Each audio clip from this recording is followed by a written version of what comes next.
On the line is Aussie country music legend James Blundell. Good morning, James. Thanks so much for joining us.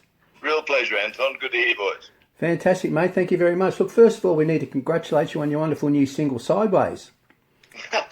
Thank you very much. We were speaking prior to going to air that it was such a great session. I've worked with some of the world's finest musicians, and it was a very mutual exchange of professionalism. I said repeatedly during the session that the joy for me was there was no one in the room that had anything left to prove. Right. Fantastic. Look, and it's the first single for your upcoming album, World Don't Stop. Correct. Look, I have to say, when I heard Sideways for the first time, I was amazed by the range of music genres that flow through the song, and I guess you've touched on it when you talked about the wonderful musicianship on it. Look, some of the things identified: Aussie country rock, Americana, roots and folk, bit of New Orleans tinged rhythm and blues even. Wow, yeah, fantastic, mate. But what was the inspiration for the song, and can you tell us a little bit about what the song's about? Yeah, look, we all have interesting lives, but people think sometimes their lives aren't interesting, but put any sort of scrutiny over it, and everybody, there's the old saying, everybody has a book in them, one book in them. The thing that has slipped off the radar of life acceptance is you're going to make mistakes, and if you don't, you're probably not anywhere near living a fulfilled life. So mistakes are essential. How you deal with them determines the quality of life you have. And I'm a great believer in what the French call joie de vivre.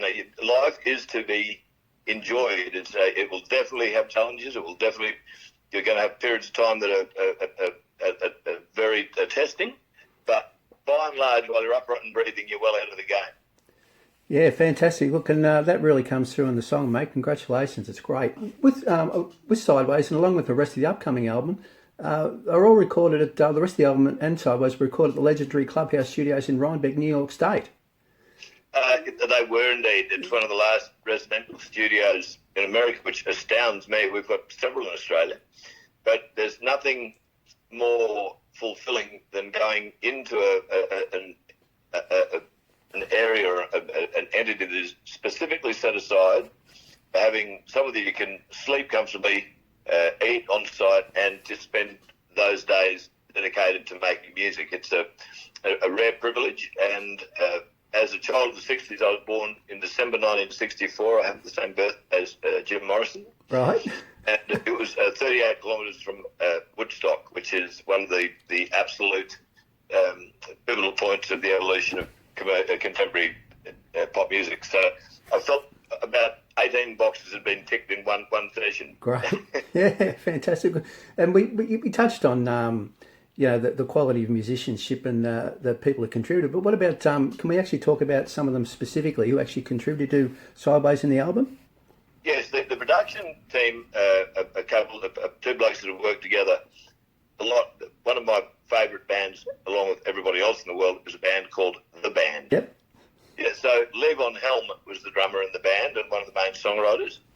And when the band finished their career and Levon had his own solo career, Larry Campbell, the guitarist, and Justin Whip, the drummer, produced 2 Grammy-winning awards for Levon, Dirt Farmer and the other one escapes me at the moment. But it couldn't have been a better natural fit. Larry Campbell played guitar for Bob Dylan for 7 years on the tour that never ends, and Justin Whip plays with what Jeff Snev played and became, and every other great band on the planet. But Larry Campbell also works with Paul Simon and James Taylor and all the people that I absolutely love. The bass player, Lincoln Schweller, he's a New York Jewish guy from the Bronx. Now, you can't get much more difference in lifestyles than a child from Queensland and a bloke from the Bronx. And we got on like a house on fire. But I just liked him as a person. I only realised his pedigree towards the end of the session. He's played with Boss Skaggs and Joni Mitchell. Just the guy's an absolute legend, and all of that didn't matter. This is what I was saying early on in the piece. Bill Payne, who I had actually requested to play on an album in Nashville 25 years ago, was the piano player from Little Feat, and Bill played on the album. Mika Cannon from Finland, who's a highly regarded, very successful musician in his own right in Finland, was one of the key songwriters and played acoustic guitar. It was just a wonderful period of time. Fantastic. Look, the line-up's absolutely incredible, mate. And look, I'm really looking forward to it coming out. Has a release date been set for the album yet? funnily enough, we haven't, because everything has changed so much in the music industry. The good old days of, saying, here's the album, it's released on this date. We're just going to release, we have 3 singles set up and ready to go. Right. Sidewalk, which will do its thing. A song called Lost Highway. Another song called In Your Own Sweet Time. But there's a fourth and special project called Almost Anzac Day that will be released early 2024. The album may come out at the end of this year, or it may come out late January, early February 24. Fantastic, mate. We can't wait. And the singles will be out pretty shortly. The next one will be out pretty shortly. Yeah, that's right. Give them about 16 weeks to see how they go, and that will take us to the end of the year with the 3 we have planned. That's fantastic, mate. Look, Don't Stop's your first album since your hugely successful album Campfire. It was released in 2017. Look, that's 6 years ago. It's quite a long time between albums. I'm guessing COVID probably had something to do with that. Exactly right. I now refer to 2020 as the year of standing still, which everybody in the music industry experienced, because you just couldn't go anywhere, you couldn't do anything. So right. I was very fortunate, and it coincided with the last year of my father's life, and he and I are very close. Right. And my brother died the following year, which was a very difficult period of time, but right. just to be able to be with them, during those periods of time was exceptional. But I've always had quite long gaps between albums, but this one, that is the long gap. Then the old joke used to be, my albums had the gestation period of an elephant at least. So. Yeah, that's a pretty good analogy, isn't it? Fantastic. Look, in addition to your records, you're also considered one of Australian country music's greatest live performers. And you recently headlined the Country Music Festival Down on the Farm Country Campout. What a great name for a festival, which was, of course, held on your own property in regional Queensland. Very much so, Anton.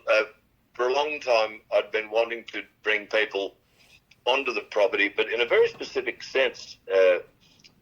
I am a great advocate of simplicity. I like things to be simple.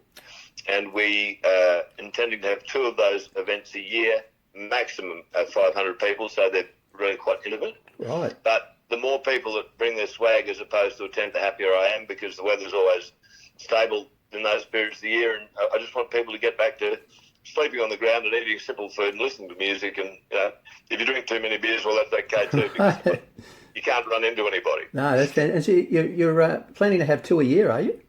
Correct. Yeah, fantastic. I'm fortunate to have a group of people that helped me put them on, who we're all very committed to developing young talent, and it's been something I've been blessed to do a lot in the last 20 years. Right. And I get terribly frustrated that young artists don't get a lot of opportunities to play. It's even harder for them to get played on radio. So this is one thing that we can do to get people in front of artists that they've never heard of. And quite often, in fact, not quite often, without exception, every time I've been involved in a situation like this, people will go away enamoured with an act they've never heard of in their life, but they don't get to hear them unless you put them on. Yeah, fantastic. Well, that's great. With look, and you'll also be performing at some more festivals very shortly. I've got here Jimmy Little Memorial Music and Arts Festival at Lightning Ridge. I believe that's coming up this weekend. Driving out that from the property on Saturday, it's a 6-hour drive. I was fortunate to know Jimmy very well, and his manager, Buzz Goodstrap, and I have known each other for 35 years. So Jimmy was a remarkable human in many, many ways, an absolute pioneer in his own right as an Indigenous vocalist, the most beautiful voice, wrote great songs, but always a bastion of serenity and integrity. And I love the fact that there's a festival in his honour. So, and if you've not been to Lightning Ridge, I would suggest that you do at some stage in your life. I think the thing that typifies that town best of all, because it's an open mining community, there's a sign at a crossroads that simply says, "Vehicles with brakes give way to those without." Okay, that sounds fantastic, man. Oh, look, I'd love to go. We might even go next year. We're sort of even thinking about. Look, and another one I'm really keen on finding out about is Country on Keppel, on Great Keppel Island next month. Okay. Yeah, look, that's one that really appeals to us, mate. Can you tell us a little bit about that one? Well, I'm very emotionally attached to that. It was my brother's initiative. He was involved in the staff of OH&S and gardening and everything on the island. And he suggested that they actually, Riley Kelly, the guy who runs the place, said to my brother, "Do you think a country music festival would work if they had two or three musical events during the year?" Right. And he said, "Oh, look, I think it's sure. I'll ask my brother. He's got half a clue on that stuff." And from the very first time Pete called me 6 years ago now, he said, "Do you think this would work?" I said, I think it would be one of the best ideas you could possibly have, because Keppel is a small island. It's pretty much any time of year is great there, but they had the first one in July, which is a great winter break from people down south. Right. We've had a couple in different stages of the year, autumn, winter, spring, and it just has a magic, and people get on the island, stay there and have 3 days and 2 nights of music. Fantastic, mate. Look, you might see us there next year. Look, make the effort, I'm sure. It'd be fantastic, mate. Look, we've got to talk about all the record sales and awards James Blundell's racked up over the course of his great music career, if that's okay. Of course. Yeah, look, absolutely sensational stuff, mate. You must be really proud of what you've achieved in your career so far. Anton, I appreciate you saying that. One of the things that has been slowly dawning on me over the last 28 years, I suppose, when you're brought up in the bush on a property, practicality and common sense are the two absolutely key elements of everything that happens every day. You've got to be practical to manage your lifestyle. You've got to be practical to manage your hours. Common sense, if you don't apply that, you'll lose a limb or get killed on a property. We always seem to wind up pursuing activities that have high risk involved, but they're mitigated by using your brains, basically. Right. Yep. So when it comes to looking back at the accolades across the 35 years of music, there's absolutely a sense of pride and achievement there. But that's more so to do with the fact that I have worked with some amazing people. Right. Any artist who thinks they make it on their own is, a narcissist for a start. Yeah. And the recognition that comes from an album or a film clip, there's usually 30 people involved. So when you make an acceptance speech, you're at pains to try and identify everybody who brought that result about. So all those awards are reflective of, periods of great joy and satisfaction doing something you love with people you love. Fantastic. Look, and I need to mention, 10 gold guitars at last count. Fantastic. And I think over 400,000 album sales. They're incredible figures. I do love those figures. But, see, 10 golden guitars is a pittance nowadays. I think Lee Koenigen has 72. Okay. Well, you might get there, mate. You never know. Fantastic. 10 sounds pretty impressive to me, I'm telling you. Fantastic. I'm very happy from that. They, for a long time, sat on the back veranda fridge at the main house at home because I didn't really have anywhere to put them. But I've since had them moved into a highly visible area in the house because family have said, don't hide them. No. Display. Right. Absolutely.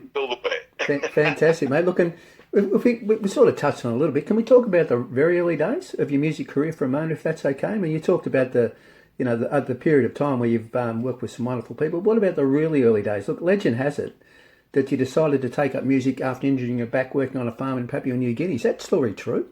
Absolutely. It is true. It's a great story. Yeah, up until music, the saving grace for me musically is that I've always done it from age 7 for the pure joy of it. I love working with words and writing. Right. Music was just endemic in we're a very musical family. No one ever did anything professional with it, but we're all very musical people. And because I never thought I would have an arts career, I was focused solely on fine-tuning my cattle management skills, and horses have always been my first and primary love in life. And right. So I thought I was going okay there and worked all around Australia. I was saying to you before going to air down at Mortlake, Hexham, for a bloke called Keith Urquhart, learned a great deal from him, and then went up to northern Queensland, across the Western Australia with big properties. I think we mustered 7.5 million acres across 5 places over there in 1984. And I took a job in Papua New Guinea as the manager of the beef cattle part of a mixed grazing and cropping industry.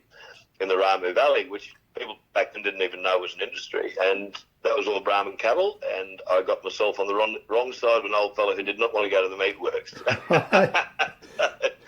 He won handsomely and escaped. So I think he died of old age up there. So he definitely won the battle and the war. But I had to stop work for 12 months.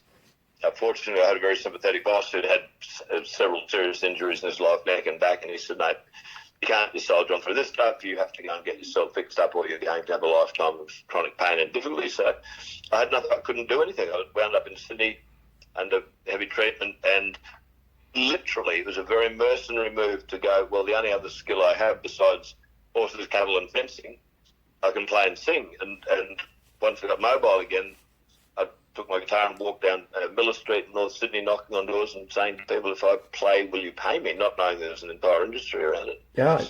And one bloke said, "Oh, come in and play this afternoon. If you're any good, come back tomorrow. I'll pay you then." And Right. that's exactly what started. Percy's Bar and Bistro.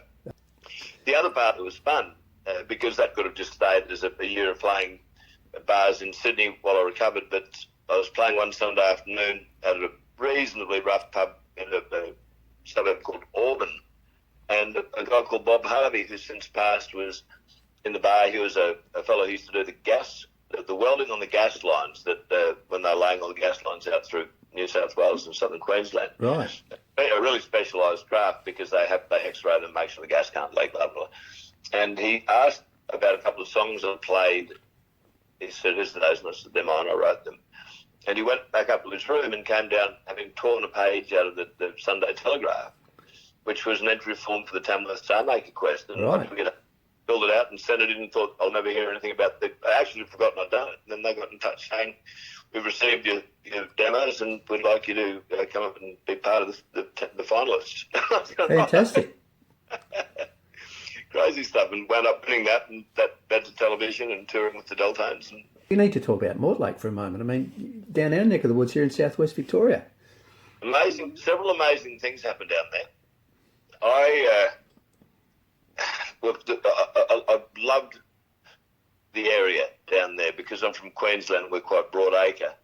The productivity of that area, Burner, the place I worked on, was 3,000 acres. Right. 300, and all the paddocks were 100 acres.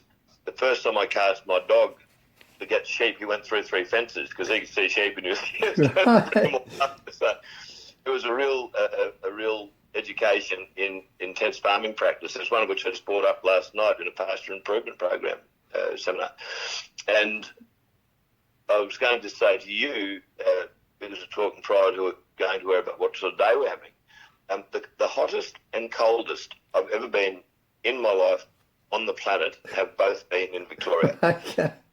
I'm not surprised. Yep. Well, I got down to work for Keith the day before 2 days before the Ash Wednesday fires. Right. We had to go across the Hopkins River onto the property next door to pick up rams that had gone astray. And it was registered 51 degrees that day. So Incredible. I'd worked in northern Queensland, hadn't seen that sort of heat. And then later that year it rained and kept raining. And half the property had a sheet of water over it, and then the wind started coming in off Bass Strait, straight up where you are at Warrnambool, and it was like being in a cold room. And I've never been cold in my life, including the Pyrenees and the Switzerland and anywhere where there's a lot of snow. I was colder around Hexham than I was in 10 foot of snow. I have a friend in Portland, and he'd come up to the first day on the farm, and we've been just swapping notes and messages all the time, and he was saying it's been bitter down there. Actually, I've got to go back to one story that hasn't been told a lot about Mortlake. It happened in the Mortlake Hotel. Right. Years after I'd worked down there and worked around Australia and was involved in the music industry, when I was working in North Queensland in 1983, I'd taken a dog up there, a grey and white dog, smooth-coated border collie but he had a red cattle dog father, so he was a beautiful dog. He went missing. The Doberman that was the house dog of the property we were on got jealous, took him out in the scrub, came home without him. It's a thing dogs do. And devastated, looked for him for a month and gave him up for lost. Years later, I was in the Mortlake Hotel and I was talking to a bloke we're talking about dogs. And he said, you wouldn't believe, the best dog I ever had, he only just died. I picked up off the side of the road just south of Cloncurry up in northern Queensland, and the hairs on the back of my neck stood up. And I said, what do they look like? And he told me, and he described my dog perfectly. You're and kidding. He was a truck driver, and he'd had him in his truck for, I think, 15 years at that stage of the game, and he'd only died about a month prior. I'm getting a bit choked up telling the story. Had only died about a month prior too, but knowing that dog didn't get eaten by a pig and had a long and fulfilling life happen in the Mortlake Hotel was a beautiful What a great story, mate. Thanks so much for sharing it with us. Great stuff. His name was Bud. Bud. I don't know what the trucker called him. Yeah, that's beautiful. With look, before we let you go, you know, all the farming you talked about the farming, but what about the hemp farming of the legal variety? I believe you're involved in that. Look, very much so, Anton. Funnily enough, we were storing the harvest samples from this year's trial because we're determining the best varieties to grow in this region, and there are myriad applications of the plant. So it depends whether you're looking for seed or fibre, and all these things change. But I stored all those samples prior to testing in a wool shed. Right. And it occurred to me that it was just another fibre. You know, we've been a wool growing family forever, but about 35 years ago, a fella showed me outside paper and fabric some of the uses of hemp. And back then there was building materials, and it just went on and on. And that's gone probably tenfold by now. So the industrial cannabis crops have a huge role to play in building materials and renewable fuels and plastics moving forward. I'm hoping ambassador of a particular company called Aussie Legend Hemp, who produce no THC, no CBD concentrate. So it's a drug-free concentrate that targets chronic pain and inflammation and, again, a broad spectrum of things. And I'm hoping that product becomes as synonymous as Epsom salts and cod liver oil was for an entire generation. So I'll talk all day about the plant, but then I feel myself becoming a zealot and boring people, so I back off. It's very interesting. And we'll save that one maybe for another day, James. For sure. Fantastic, mate. We'll catch up again too. Look, thanks so much for joining us today. It's been an absolute pleasure, mate. And Anton, I hope you warm up. Well, you've got a long time to wait till it gets properly hot, but then it'll probably get so hot you'll wish it was winter again. That's generally what happens. You're right. That's normally the pattern. Look, and good luck with Sideways. It's a great song. Thank you, Anton. I really appreciate it. And we're really looking forward to the upcoming album, World Don't Stop, which will be out, we think, sort of maybe at the end of the year or early next year. I think the end of this year is most likely. Again, because we have much more flexibility in how releases happen now. That it's, but I think by the time these couple of songs, 3 songs have been out, we'll be wanting to get the rest of it out to people. Fantastic, mate. And we'll enjoy Sideways and the new singles in the lead up to it. Thanks so much, James. We'll have to talk again soon, mate. Thank you. Cheers, Anton. See you, mate. Bye.